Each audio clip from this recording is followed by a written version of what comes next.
We now come to section 2, part 2 of the Christmas Baubles blanket, and this is a very simple, ordinary little granny square. It's 3 rounds in size and just one colour for each one, so very simple. We're starting with the bluebell colour, and as normal I make a slip knot onto my hook and then chain 4. And of course, as I always say, you can opt to use a magic ring if you prefer, but my option is always to go with the chain 4 and then slip stitch into the first chain, which closes up into a circle, and of course it's got a hole in the middle which you'll be working your first round of stitches into. Chain 2, and this counts as the first treble stitch, and then treble into that hole in the middle, yarn over, pull through 2, yarn over, pull through 2, and then put a second treble in to the same hole in the middle, and you've got 3 stitches now. You can see that, and that's the first side of your granny square. And now we're going to put 2 chains in, which will make a corner, and then it's time to make the second side. So this time it's 3 treble stitches. 3. It gets easier to work into the centre hole the more stitches you put in. It's easier to find it. Chain 2 again for a corner, and another group of 3 treble stitches.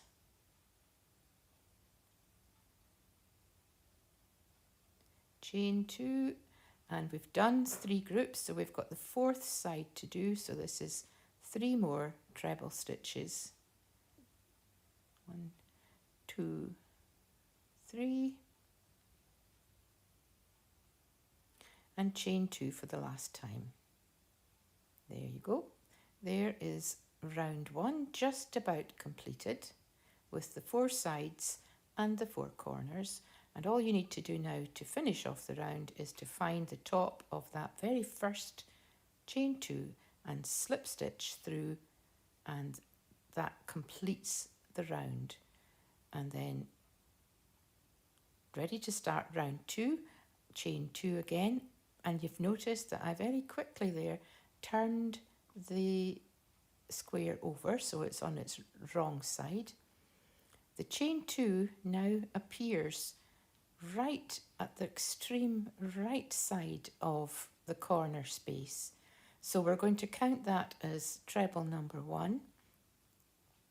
Put in 2 more trebles and then chain 2 for the new corner space and 3 trebles. So in actual fact, this first corner that you are making is complete. It's quite often when you start a round of a granny square, the corner is only half made and it's finished at the end of the round, but this one is a complete corner, as you can see. And now we just need to repeat that in the other 3 corners. So it's 3 trebles, chain 2, 3 trebles,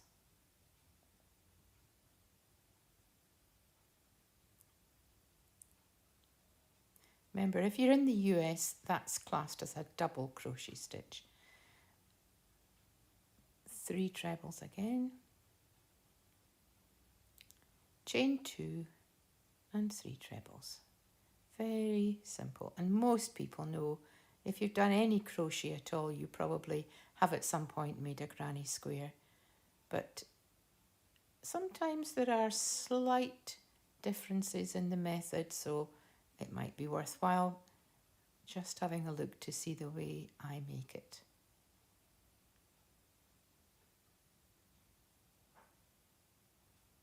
There we are, all the way around now.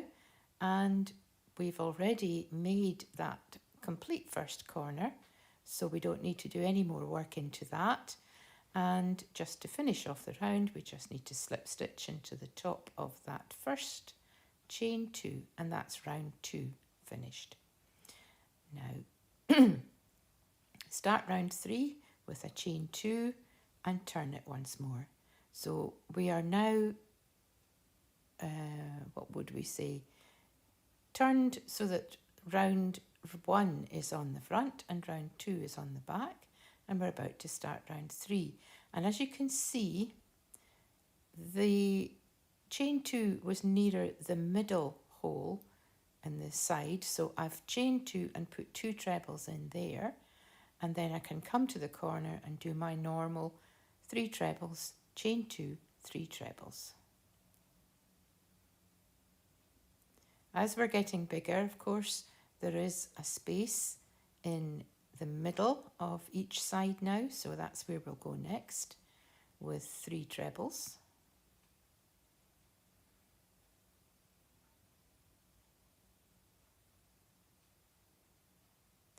And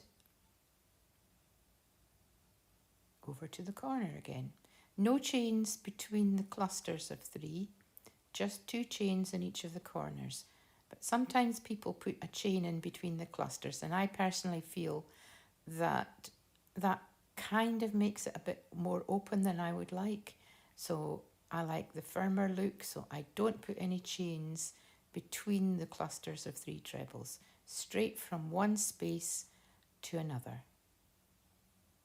And we're almost round, and this will be the end of round 3, so this will be the granny square complete, and then it can be left ready to join once you've got all the others made up according to the pattern. So we'll just swing around again, and we're on to the last side. I'm going pretty fast because you know how to make a treble stitch. It's really just the structure of the granny square I'm demonstrating in this video.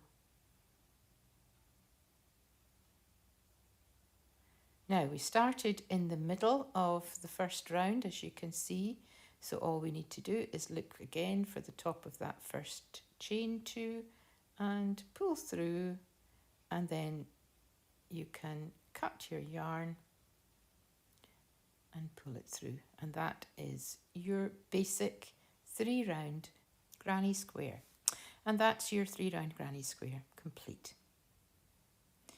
Turn it over to the other side, and that will be the side you'll be attaching it to the blanket, and don't forget to stitch in that centre tail. I like to do it all first and then make all the different colours, and I'll show you what I do with them next. So as you can see, all my different granny squares are made and tidied up, the ends sewn in, and I have put them in order onto a knitting needle. That keeps them all safe in the right order, the right way up, ready to attach to the blanket, with the very first square to be attached at the top of the knitting needle. So you can just pull it off, and each time, each square that you need can come off the needle. It's a really handy way. I call it my yarn kebab, and it really makes a big difference to attaching lots of different granny squares. So coming up, the join. If you noticed any shouting in the background just now, it's just the workers on the farm outside.